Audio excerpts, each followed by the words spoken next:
Hey folks, it's Dave, and this is the Blue Heron Outdoor School. Meanwhile, Bonjour Anishinaabe Dog.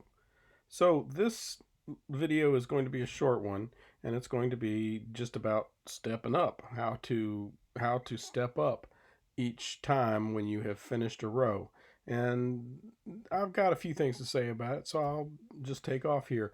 This whole video is going to be graphics because I just think it's much easier to see and apprehend what's going on. So you're looking at a piece of gourd stitch beadwork here, but more specifically, you're looking at a step. This is the step on the Z line. So let me explain that. Let me show you exactly what I'm talking about. Gourd stitch is done in 3 bead units, and you see 3 bead unit and then another 3 bead unit, and now all of a sudden you see a 2 bead unit. That's the step. The other way to recognize it is that the beads that are on the left are a third of a bead higher than the beads on the right. So, how did you get there? Well, these 2 beads on the left are the first beads of the row that you are currently applying. And you are going to come around your object and then you're going to add the last couple of beads in the row. And then, in order to start the next row, you have to step up. And so that's where this step takes place. You go through 2 beads to get up into the next row, and then you apply the first bead of the new row. So there's nothing to that. It's not hard to figure out. But here's what I want to talk to you about. So, again, you're looking at a step. And again, for clarity, I'm just going to show you these are the first beads that you applied of the current row you're working on. You came around the object, you went through the last bead, and then you stepped up.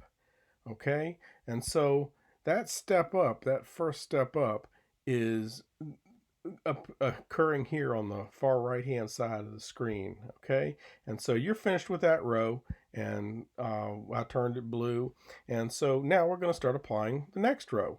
And you merrily put your beads in place and you go around your object and you come in from the other side, you add the last beads and you step up.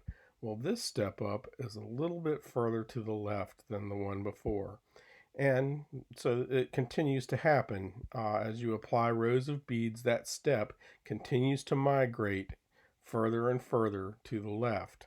Okay, so that's also something that you can handle, and it's not such a big, awful deal. But here's the problem: along with doing the bead pattern, you're also working with the design, the bead design you're working on. And sometimes it gets really confusing to have your step just like migrate right through the middle of something that you're doing.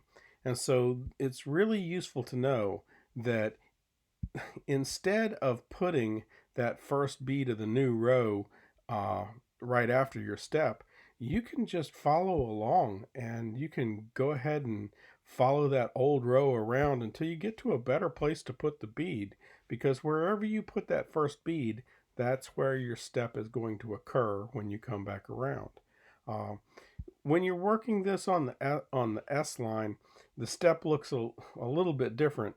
It doesn't really, it's just reversed. But here's what's happening, and here's the way I recognize it. Whenever you get to a 4 bead section, that's where the step is. You're getting 3 bead sections all along, and then all of a sudden there's a 4 bead section.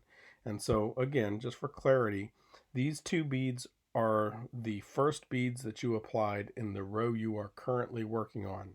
You come on around and you put in the last beads of the row, and now, just like before, you're going to step up by going through 2 beads. Okay? And then you're going to apply the first bead of the next row, and you're going to go ahead and climb on up through it and then go ahead and take off. Uh, I hope this was helpful to you.